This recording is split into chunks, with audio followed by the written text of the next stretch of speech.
अब ग्राम पंचायतों को पंचायती भूमि को 20 वर्ष तक के लिए पट्टे पर देने की होगी अनुमति। मंत्रिमंडल की बैठक में सरकार ने पंजाब गांव साझा भूमि नियम में किया संशोधन। गौशाला की स्थापना करने वाले सामाजिक व धार्मिक संस्थानों को लाभान्वित करने के लिए बढ़े आगे।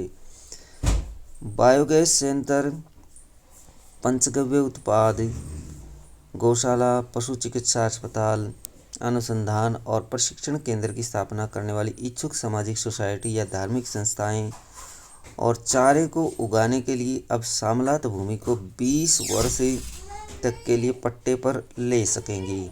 इसके लिए सरकार ने पंजाब गांव साझा भूमि विनिमय नियम में संशोधन किया है। गौशालाओं में पट्टा धारक को कुल पशु जनसंख्या का कम से कम 50% बेसहारा पशुओं को पट्टा अवधि के दौरान गौशाला में रखना होगा। यह निर्णय मुख्यमंत्री मनोहर लाल की अध्यक्षता में हुई मंत्रिमंडल की बैठक में लिया गया। इन नियमों को पंजाब गांव साझा भूमि हरियाणा संशोधन नियम कहा जाएगा। प्रति वर्ष 5100 रुपये प्रति एकड़ की दर से पट्टे पर देने की होगी अनुमति। संशोधन के बाद अब ग्राम पंचायत को अपनी भूमि आवंटन के माध्यम से 20 वर्ष तक के लिए कम से कम प्रति वर्ष 5100 रुपये प्रति एकड़ की दर से पट्टे पर देने की अनुमति होगी। धार्मिक संगठन को समाज के लिए परोपकारी योगदान के इतिहास के साथ उनके पूर्वजों को सत्यापित किया गया है, जिसे जिला स्तरीय समिति और हरियाणा गौ सेवा आयोग द्वारा अनुशंसित किया जाएगा।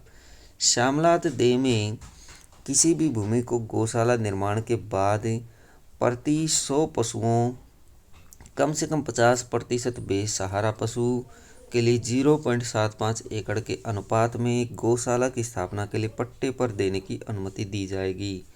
श्यामलात भूमि में किसी भी भूमि को बायोगैस संयंत्र, पंचगव्य उत्पाद, पशु चिकित्सा अस्पताल, अनुसंधान और प्रशिक्षण केंद्र जैसे सहायक उद्देश्यों के लिए 1500 पशुओं कम से कम 50% बेसहारा पशु वाली गौशाला को 2 एकड़ भूमि पट्टे पर देने की अनुमति दी जाएगी।